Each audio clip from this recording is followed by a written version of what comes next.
Biología de la Universidad Autónoma Metropolitana. En la sesión de hoy vamos a abordar algunos conceptos generales y algunos elementos que, aunque pertenecen directamente al ámbito de la biología, también pues tocan tangencialmente otros marcos teóricos. ¿De acuerdo? Bien, el curso en general va a ser con carácter general, no va a pormenorizar en un grupo de virus con respecto a otros, y voy a intentar dar una visión fundamental sobre su estructura, función y papel de estos organismos en los sistemas biológicos. No solo está circunscrito, ¿sí?, al efecto, digamos, clínico o patológico respecto de la salud humana que tienen estos organismos. ¿De acuerdo? Bueno. Fíjense, la primera diapositiva que les muestro representa una imagen esquemática de la amplitud de los organismos que son afectados por los virus, ¿sí? En este cuadro lo que vemos es que todos los organismos de los tres dominios, de los antiguos reinos y los Eucaria, Bacteria y Arquea, son susceptibles de ser parasitados por virus, ¿sí? Todos. En este sentido, más adelante voy a contextualizar los postulados darwinistas para que entendamos la dinámica de los ciclos víricos, ¿de acuerdo? En esta diapositiva lo único que les muestro es pues una manera muy esquemática para que pues ustedes puedan visualizar que los virus atacan lógicamente a humanos, a vertebrados, invertebrados, plantas, hongos y bacterias, ¿sí? Es decir, una amplitud completa de los organismos presentes en la biosfera, ¿sí? ¿Qué consecuencia tiene esto respecto de su distribución en el espacio y en el tiempo? Bueno, pues que tenemos que los virus están presentes en todos los ecosistemas y en todos los nichos ecosistémicos presentes en la biosfera, ¿sí? Aquí tenemos simplemente una representación visual de cómo estos organismos están distribuidos en todo tipo de ecosistemas, todo tipo de organismos, aunque inicialmente pudiéramos pensar que los virus juegan un papel fundamental referido a la salud de los mamíferos, porque es lo que más cerca nos queda desde el punto de vista clínico. Estos organismos afectan y parasitan lógicamente a todo tipo de organismos presentes en la biosfera, ¿de acuerdo? Entonces esto les hace estar distribuidos en todos los ecosistemas del planeta. Como dato curioso, y para que contextualicemos esta idea que les estoy sugiriendo con las publicaciones, en el año 2009, ya hace unos años, salió una publicación muy interesante sobre los virus aislados en el lago Vostok, ¿sí? Es decir, es un lago que está cubierto por grandes capas de hielo. Entonces el agua que está contenida bajo esas grandes capas de hielo se le considera un agua fósil, porque no ha tenido movilidad. Ha estado hace muchos miles de años, muchos miles de años, aislada bajo estas capas de hielo. Entonces, en este estudio lo que hicieron fue perforar el hielo, aislaron el agua, y lo que hicieron fue seguir una serie de técnicas de filtración y aislamiento para poder identificar aquellos organismos del grupo de los virus. Y bueno, veíamos que hay virus de muy diferentes características, muy diferentes tamaños, y esto nos hace ver la prevalencia de estos organismos en la biosfera, ¿sí? De hecho, en una nota aclaratoria, creo que significativa, es que si pudiéramos establecer digamos, un carácter preponderante en función de la cantidad de individuos que hay en un momento en concreto de la Tierra, para, a través de este argumento, decir, estamos en la era de las plantas, o estamos en la era de los insectos, o estamos en la era de los peces, ¿sí? Bueno, definitivamente estamos en la era de los virus, ¿sí? Cuantitativamente hay muchísima mayor cantidad de virus, de viriones, que de células de otros organismos, ¿de acuerdo? Por lo tanto, es un elemento que desde el punto de vista de la ecología microbiana es importante destacar, ¿sí? Bien. Fíjense, aquí tenemos un postulado que me gustaría que analizáramos con un poquito de profundidad.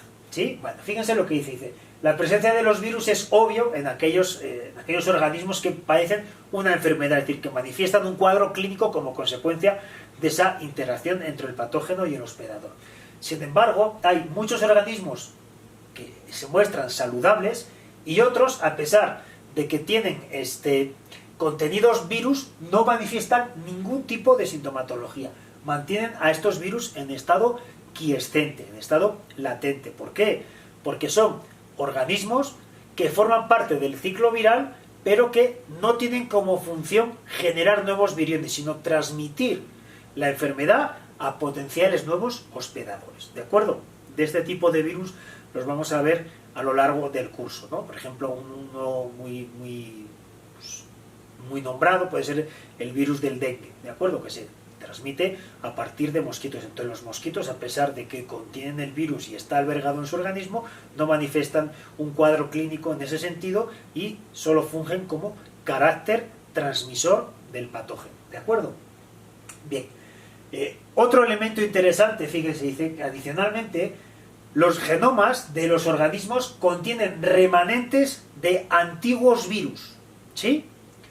¿Qué significa esto? Bueno, este último postulado lo he correlacionado con esa frase que tienen ahí abajo a la derecha, que dice que nada en biología tiene sentido si no es a la luz de los postulados evolutivos. Fíjense, ¿cómo podemos entender que los organismos tengan en sus genomas remanentes genéticos de antiguos virus? ¿Sí?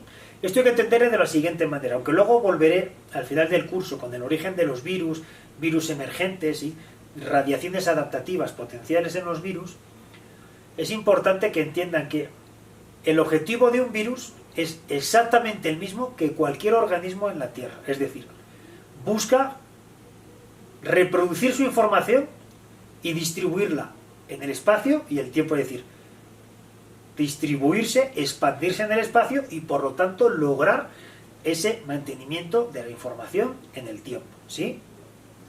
¿Cómo correlacionamos esto con la presencia de genomas virales fósiles presentes en los genomas de los hospedadores? Bueno, cuando se produce un proceso de virosis, de una patología viral, muchas veces, no siempre, pero muchas veces, los virus integran su genoma en el cromosoma de la célula hospedadora. ¿De acuerdo? Posteriormente veremos que hay una serie de mecanismos por el cual los virus se replican. Pero se puede dar el caso de que los virus, en vez de replicarse de forma autónoma y de esa manera generar nuevas partículas infectivas para posteriormente generar nuevos ciclos de infección y sucesivamente distribuir su información en el espacio y el tiempo, se pueden dar distintos tipos de estrategias. Una de ellas es mantenerse quiescente en el genoma del hospedador y por lo tanto aprovecha el proceso de replicación celular para transmitirse a la generación descendiente. ¿De acuerdo? ¿Qué elemento importante debemos destacar en este sentido? Cuando estos virus pierden su capacidad de replicación autónoma, es decir, algún tipo de señal genética que le hace al virus iniciar un proceso para replicar el genoma viral, cuando esto desaparece, entonces desaparece la capacidad patogénica del virus. ¿Sí? ¿Por qué es la capacidad patogénica? Porque es aquella característica del virus que genera un daño sobre el hospedador. ¿Sí? Normalmente la generación de muchas partículas virales acarrea la muerte celular. Pero si el virus opta o se encuentra con una radiación adaptativa en la cual se pierde su fase lítica o patogénica, entonces puede mantener las funciones básicas que los postulados evolutivos le exige tener, que es distribuir su información en el espacio y el tiempo, pero ahora en vez de a través de una estrategia lítica, a través de una estrategia quiescente o latente. Permanece escondido en el genoma de la célula y cuando la célula se reproduce, el genoma del virus transita a una generación descendiente. ¿Sí? Entonces, este tipo de estrategia es convergente en el mundo de los virus. ¿De acuerdo? No es una cuestión que haya sucedido en un virus. Hay muchos tipos de virus que finalmente como radiación adaptativa permanecen de esta manera, ¿de acuerdo? Lógicamente esto también tiene sus ventajas y sus desventajas. ¿Qué desventaja tendría? Que la capacidad de distribución en el espacio y el tiempo es limitada en el corto plazo, ¿de acuerdo? ¿Por qué? Porque la tasa reproductiva del organismo hospedador es mucho más lenta que la tasa reproductiva del virus como tal, ¿sí? Imagínense que afecta a la especie humana, entonces lo que tarda una persona en reproducirse son muchos años comparativamente con la cantidad de partículas virales que se producen en las células que están infectadas, ¿sí? Ahora bien, cuando un organismo vírico, cuando un virus funciona de esta manera, está integrado en el interior celular, no se ve expuesto a reacciones inmunológicas, ¿sí? Por lo tanto, transita con un gasto de energía mínimo, ¿sí? Con menor cantidad de información enfocada a disminuir la potencial agresión del sistema inmunológico que procede del hospedador. Entonces, este tipo de ideas es preciso que se ponderen a la hora de poder inferir cuáles son las potenciales radiaciones adaptativas que determinados virus puedan seguir, ¿sí? Les insisto que en este sentido hay muchos ejemplos. Si ponemos el HIV, pues el HIV tiene periodos de incubación muy amplios. ¿Para qué? Para propiciar que el ciclo infectivo se dé cuando se alcanza la edad reproductiva sexual adulta, ¿sí?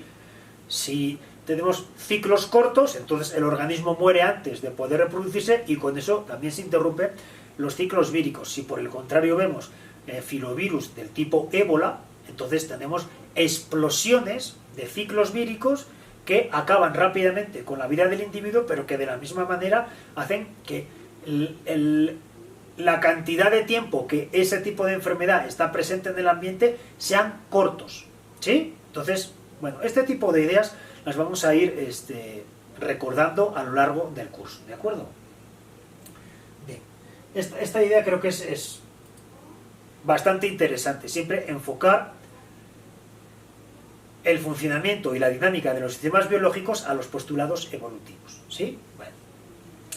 Algunas consideraciones adicionales sobre los virus se refieren a el potencial uso en la industria que se hace de los mismos, ¿sí? A pesar de su afectación clínica, y luego veremos también su relevancia en la ecología microbiana, hay alguna serie de aplicaciones que son interesantes de nombrar, ¿sí? Por ejemplo, existen técnicas para tipificar bacterias a través de fagos, ¿de acuerdo? Está el caso de Salmonella.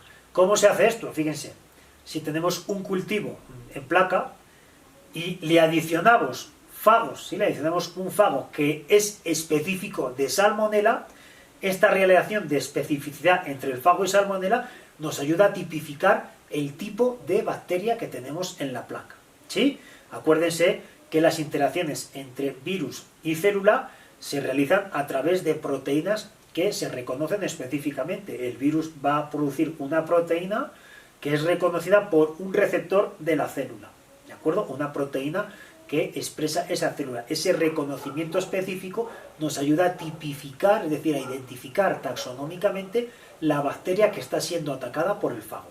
A este tipo de procedimientos se le denominan, bueno, tipificación de bacterias por fagos. Sobre todo es para se utilizan virus bacterianos, ¿sí? Bacteriófagos. Por ejemplo, son fuentes de enzimas. ¿Qué tipo de enzimas? Bueno, básicamente las enzimas que se han obtenido a partir de virus son aquellas que tienen potenciales aplicaciones en técnicas de biología molecular, ¿no? Un ejemplo característico pues es la ligasa de T4. La ligasa es una proteína que se dedica a unir fragmentos de DNA que están romos, es decir, que no están cohesivos. Acuérdense que el DNA doble hebra, ¿sí? Puede ser que el extremo sea romo, es decir, que sea un extremo que no expone ninguna base, ¿sí?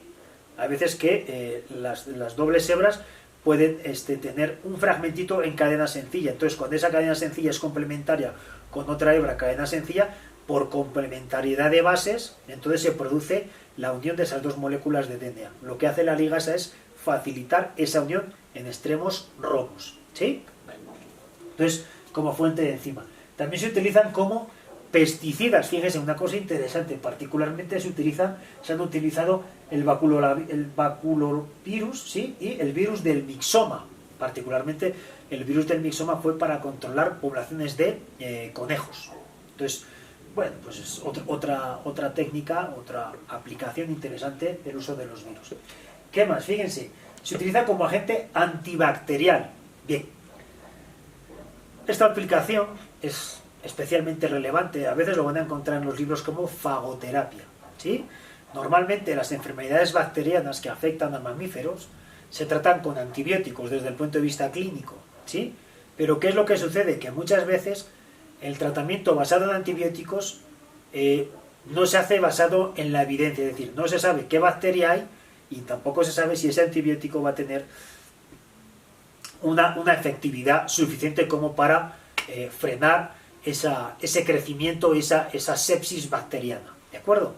Entonces, esto acarrea distintas desventajas, particularmente la flora intestinal, el microbioma intestinal se ve fuertemente afectado por la presencia de antibióticos. Entonces, algunas de las técnicas que se han empezado a desarrollar para evitar tener que utilizar grandes cantidades de antibióticos, con la consecuente efecto que eso tiene, ya lo podríamos ver más adelante en referencia a las resistencias en el ambiente, ¿sí?